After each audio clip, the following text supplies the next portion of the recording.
মহা আন্দোলনের ডাক দিয়েছে শিক্ষার্থীরা। এরই মাঝে আজ আন্দোলনে বলা হয়েছে 72 ঘন্টার মধ্যে প্রধানমন্ত্রীকে পদত্যাগ করার জন্য। 72 ঘন্টার ভিতর যদি পদত্যাগ না করে শেখ হাসিনাকে এই ঢাকা শহরে ঘেরাও করা হবে। আবার রণক্ষেত্রে পরিণত হবে ঢাকা, এ আশঙ্কায় পড়েছে রাজধানীবাসী। শিক্ষার্থীদের দাবি না মানলে বাংলাদেশের পরিস্থিতি সামলানো কঠিন হবে বলে মন্তব্য দিয়েছেন বিশ্লেষকরা। সরকারের অবজ্ঞা, উস্কানিমূলক মন্তব্য ও অদূরদর্শী পদক্ষেপের কারণে কোটা সংস্কার আন্দোলন সহিংস রূপ নিয়েছে দাবি করে এর দায় নিয়ে সরকারকে পদত্যাগের আহ্বান জানিয়েছে জাতিসংঘ। মহাসচিব অ্যান্তনিও গুতেরা আন্দোলনরত শিক্ষার্থীদের বিরুদ্ধে নিরাপত্তা রক্ষাকারীদের অতিরিক্ত শক্তি প্রয়োগ এবং মানবাধিকার লঙ্ঘনের বিশ্বাসযোগ্য তথ্য প্রমাণ পেয়েছেন। এর প্রেক্ষিতে তিনি গভীর উদ্বেগ প্রকাশ করেছেন। এছাড়া যে কোনো পরিস্থিতিতে পদক্ষেপ নিতে প্রস্তুত জাতিসংঘ। একমাত্র জাতিসংঘ চাইলেই সেই পদক্ষেপ নিতে পারবে, কারণ জাতিসংঘের সেই পরিমাণ শক্তি ও ক্ষমতা রয়েছে। কারণ গোটা বিশ্বের সকল দেশের থেকে জাতিসংঘের উপর সাপোর্ট বা সহযোগিতা রয়েছে। আর তাছাড়া জাতিসংঘকে তৈরি করা হয়েছে জন্য যে গোটা বিশ্বে যে কোনো দেশে যে কোনো সময় যে কোনো কঠিন পরিস্থিতিকে মোকাবেলা করার জন্য এবং একটা শান্ত সৃষ্ট পরিবেশ তৈরি করার জন্য তাদের মিশন মূলত সেখানে বাস্তবায়ন হবে। এবং সেই কারণেই কিন্তু দীর্ঘদিন ধরে আমরা দেখেছিলাম যে যুক্তরাষ্ট্র সহ পশ্চিমা বিশ্বসহ বাংলাদেশেরও উল্লেখযোগ্য ব্যক্তিবর্গ সহ অনেকেই জাতিসংঘের কাছে বারবার করে অনুরোধ করছিলেন যে আপনারা এই বিষয় নিয়ে হস্তক্ষেপ করুন এবং এই বিষয় নিয়ে আপনারা পদক্ষেপ নেন। আপনাদের পদক্ষেপ ছাড়া কোনোভাবেই বাংলাদেশ এর এই যে পরিস্থিতি এটা শান্ত হবে না। অবশেষে কিন্তু বাংলাদেশ নিয়ে এই পদক্ষেপ নেওয়ার ঘোষণা দিয়েছে জাতিসংঘের মহাসচিব। পাশাপাশি এটাও বলেছে যে বাংলাদেশ সরকারের পক্ষ থেকে এবং প্রশাসনদের মাধ্যমে যারা আন্দোলনকারী তাদের বিরুদ্ধে মানবতা বিরোধী যেই কার্যক্রম বা তারা যা কাজ করেছে মানে দমন পীড়ন, এই ক্ষেত্রে মানবতা বিরোধী প্রমাণ তারা মূলত পেয়েছে এবং বিশ্বাসযোগ্যভাবে তারা প্রমাণ পেয়েছে এবং সেই কারণে বাংলাদেশের বিষয় নিয়ে তারা পদক্ষেপ নিতে যাচ্ছে। কারণ বাংলাদেশের সমস্ত জায়গা থেকেই কিন্তু বর্তমানে কম বেশি আন্দোলন চলতেছে এবং শিক্ষার্থীরা কিন্তু তারা আন্দোলন করতেছে এবং আন্দোলনে তারা নেমে মূলত 9 দফা দাবিতে তারা আন্দোলনে নেমে তাদের সাথে কিন্তু প্রশাসনের সাথে ব্যাপকভাবে সংঘর্ষ হচ্ছে বিভিন্ন জায়গায়। এবং ইতিমধ্যে ইসলামী আন্দোলন বাংলাদেশ বা চরমনাইয়ের যেই রাজনৈতিক দল আছে তাদের পক্ষ থেকেও ছাত্রদের এই আন্দোলনের সাথে তারা ঐক্যমত পোষণ করে তারাও আন্দোলনে ঝাঁপিয়ে পড়ার ঘোষণা দিয়েছে। দর্শক, এই বিষয়গুলোর কিছু অংশ ভিডিও শুরুতে শিরোনামে আপনারা দেখে এসেছেন, বিস্তারিত দেখবেন পুরো ভিডিও জুড়ে। বিষয়গুলো দেখার পূর্বে আপনাদের একটা অনুরোধ করব, যারা আমাদের চ্যানেলে নতুন আসছেন চ্যানেলটি সাবস্ক্রাইব করে অল ক্লিক করে বেল আইকনটি চালু করে দিবেন এবং তাহলে নিত্য নতুন পরিবেশন করা আলোচিত সংবাদগুলো অটোমেটিকভাবে আপনারা পেয়ে যাবেন। দর্শক, চলুন আমরা দেখে আসি যে জাতিসংঘের পক্ষ থেকে বাংলাদেশকে নিয়ে কি বার্তা দেওয়া হয়েছে, কি তারা করতে যাচ্ছে, কি পদক্ষেপ তারা নিতে যাচ্ছে এবং ইসলামী আন্দোলন বাংলাদেশ বা চরমনাইয়ের পক্ষ থেকেও কি ঘোষণা দেওয়া হয়েছে এবং সারা দেশে কোথায় কি আন্দোলন হচ্ছে, ছাত্ররা তারা কোথায় কিভাবে কি আন্দোলন করতেছে, কোথায় কোথায় সংঘর্ষ হচ্ছে, সারা দিনের সর্বশেষ আপডেটগুলো আমরা একের পর এক দেখে আসি। ধৈর্য ধরে একটা লাইক দিয়ে ভিডিওটি দেখতে থাকুন। শিক্ষার্থী হত্যার বিচার ও মিথ্যা মামলা প্রত্যাহার সহ 9 দফা দাবিতে আজও কয়েক জায়গায় বিক্ষোভ করেছেন শিক্ষার্থীরা। মাথায় লাল কাপড় বেঁধে বিক্ষোভ শুরু করেন শিক্ষার্থীরা। মোতায়েন করা হয়েছে অতিরিক্ত পুলিশ। এদিকে প্রতিবাদ র্যালি ও সমাবেশ করেছে রাজশাহী বিশ্ববিদ্যালয় নিপীড়ন বিরোধী শিক্ষকরা। এ সময় শিক্ষার্থী হত্যার বিচার, ছাত্রদের মুক্তির দাবি জানান। চট্টগ্রাম প্রেস ক্লাবের সামনে বিক্ষোভ ও প্রতিবাদ সমাবেশের চেষ্টা করেন কিছু শিক্ষার্থী, তবে আইনশৃঙ্খলা বাহিনীর উপস্থিতির কারণে সেখানে দাঁড়াতে পারেননি তারা। পরে চেরাগী পাহাড় মোড়ে অবস্থান নেয় আন্দোলনকারীরা। সেখানে হাজির হয় স্থানীয় আওয়ামী লীগের নেতাকর্মীরাও। ছড়ায় উত্তেজনা। অভিযোগ, এক পর্যায়ে আন্দোলনকারীদের ব্যানার, প্ল্যাকার্ড ছিনিয়ে নেয় ক্ষমতাসীন দলের নেতাকর্মীরা। এ সময় হাতাহাতিতে জড়ায় দুপক্ষ। আমাদের জয় বঙ্গবন্ধু শুরু করে যাচ্ছে, ছাত্রলীগরা অলরেডি ওনারা রেডি হয়ে আছে। আমরা রীতিমতো যারা মেয়েরা ছিল আমরা ছত্রবন্ধ হয়ে গেছে তাদের ভয়ে। শিক্ষার্থীদের ছত্রভঙ্গের চেষ্টা করে পুলিশ। বেশ কয়েকজন আন্দোলনকারীকে আটকও করা হয়। 2 পুলিশ সদস্য সহ আহত হন বেশ কয়েকজন। আটককৃতদের ছাড়িয়ে নিতে প্রিজন ভ্যান আটকে বিক্ষোভ করতে থাকেন আন্দোলনরতরা। পরিস্থিতি নিয়ন্ত্রণে সাউন্ড গ্রেনেড ও টিয়ার শেল ছোড়ে পুলিশ।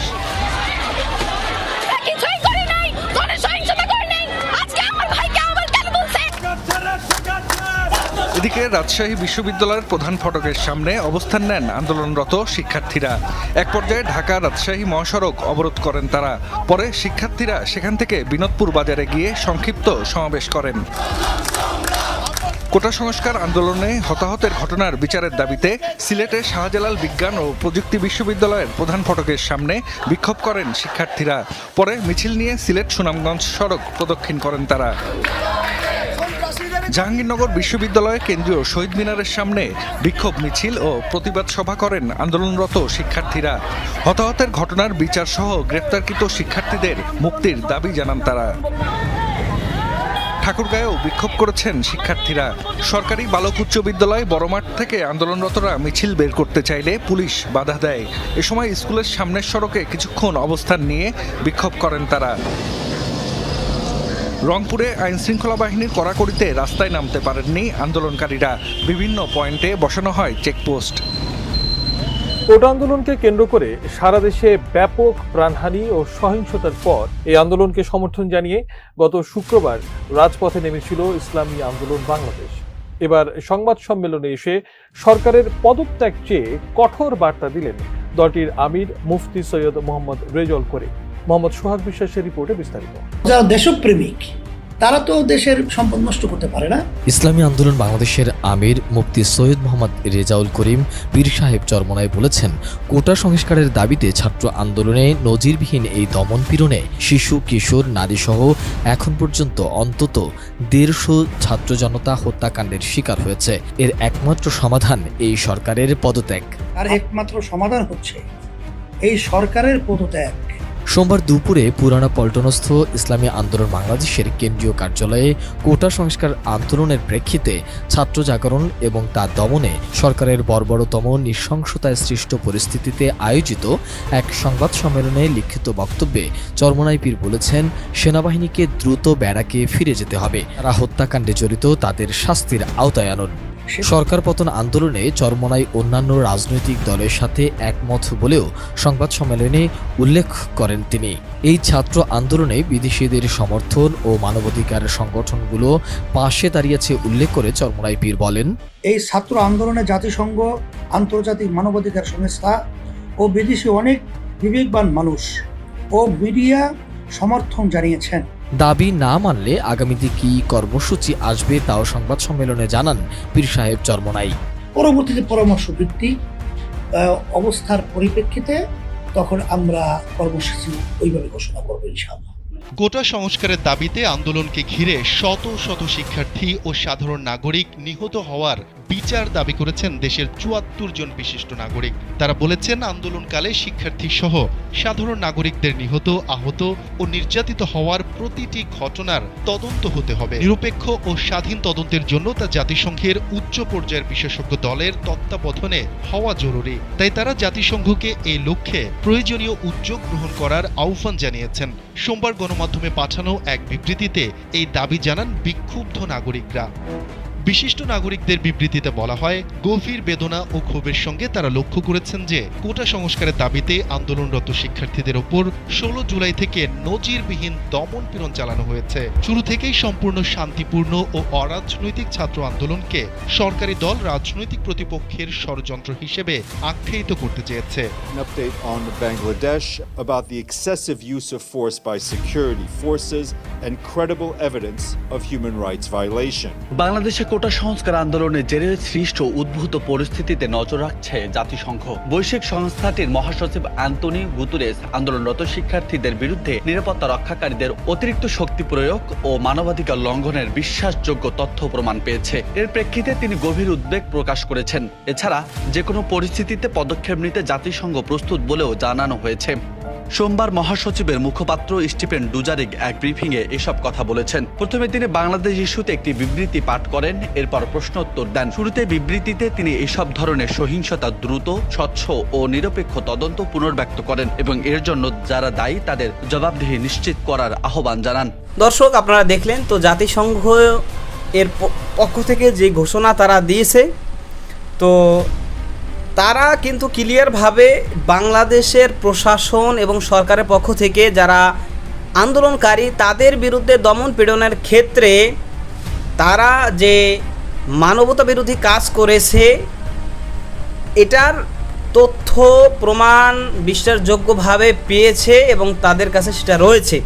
এবং এইটার অন্যতম একটা কারণ কিন্তু হচ্ছে জাতিসংঘের লোগো সম্বলিত, ইউএন লেখা লোগো সম্বলিত সাজোয়া যান দিয়ে যখন আন্দোলনকারীদেরকে দমন করা হয়েছে তখনই কিন্তু ব্যাপকভাবে বিষয় নিয়ে সমালোচনা হয়েছে। কারণ এই সাজোয়া যানগুলো একমাত্র জাতিসংঘের নির্দেশেই শান্তিরক্ষা মিশনেই ব্যবহার হওয়ার জন্য দেওয়া হয়েছে, অথচ সেই সাজোয়া যান ব্যবহার করে বাংলাদেশের আন্দোলনকারীদেরকে দমন পীড়ন করা হয়েছে।